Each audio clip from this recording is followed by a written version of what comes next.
అసత్యాలు, అబద్దాలు, వ్యక్తుల యొక్క వ్యక్తిగత ప్రతిష్టను భంగం కలిగించే విధంగా సమాజంలో ఆ వ్యక్తులకు ఉన్నటువంటి ఇమేజ్ ని డ్యామేజ్ చేస్తూ వ్యక్తిగత ప్రతిష్టకు భంగం కలిగించడమే కాకుండా అగౌరవపరిచే విధంగా అసత్యాలు, అబద్దాలు పత్రిక సాక్షిలో ఈరోజు నా మీద ఒక అసత్యపు, అబద్దపు రాతలు రాయడం జరిగింది.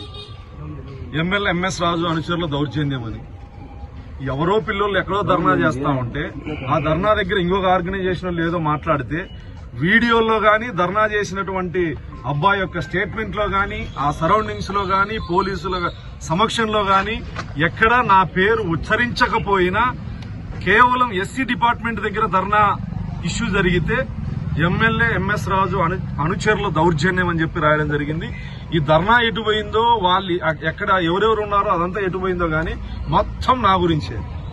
అసలు అక్కడ ధర్నా జరిగిన విషయం గానీ, దేనికి ధర్నా చేస్తానో, ఎవడడ్డుకుంటున్నాడో, ఎప్పుడు జరిగిందో కూడా నాకు తెలియదు. ఉదయం లేచేదానికి ఇలాంటి అబద్దపు, అసత్యపు రాతలు రాసేటువంటి సాక్షి పత్రిక మీద ఇప్పుడే గౌరవ డీఎస్పీ గారికి కంప్లైంట్ చేయడం జరిగింది. రిపోర్టర్ మీద, ఎడిటర్ మీద, సబ్ ఎడిటర్ మీద, బ్యూరో మీద, ఎండీ గారి మీద కేసు నమోదు చేయమని చెప్పడం జరిగింది. ఒక దళిత శాసనసభ్యుడిగా ఉన్న నన్ను సమాజంలో అగౌరవపరిచే విధంగా, సమాజంలో అవమానించేటట్లు రాసినటువంటి రాతల మీద ఖచ్చితంగా నా వ్యక్తిగత ప్రతిష్టకు భంగం కలిగించే విధంగా ఈ రాతలు ఉన్నాయి కాబట్టి చర్యలు తీసుకోమని సాక్షి పత్రిక మీద రాసినటువంటి వాళ్ళ మీద కేసు నమోదు చేయాలని చెప్పేసి కంప్లైంట్ ఇవ్వడం జరిగింది.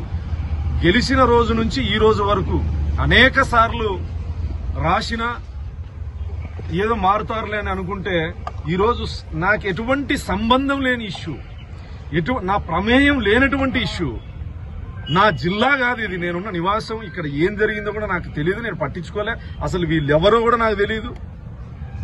నేను చెప్పిన డీఎస్పీ గారికి ఈ సంఘటనలో మీరు పూర్తిగా విచారించుకోండి, నా పేరు ఎవడైనా చెప్పింటే ఖచ్చితంగా వాళ్ళ మీద కేసు కట్టుకోండి, అంతేగాని నా వ్యక్తిగత ప్రతిష్టకు భంగం కలిగించే విధంగా ఈ రకమైనటువంటి రాతలు రాసే వాళ్ళని ఉపేక్షించాల్సినటువంటి అవసరం లేదని గౌరవ డీఎస్పీ గారికి విన్నవించడం జరిగింది. ఖచ్చితంగా కేసు నమోదు చేయాల్సిందే.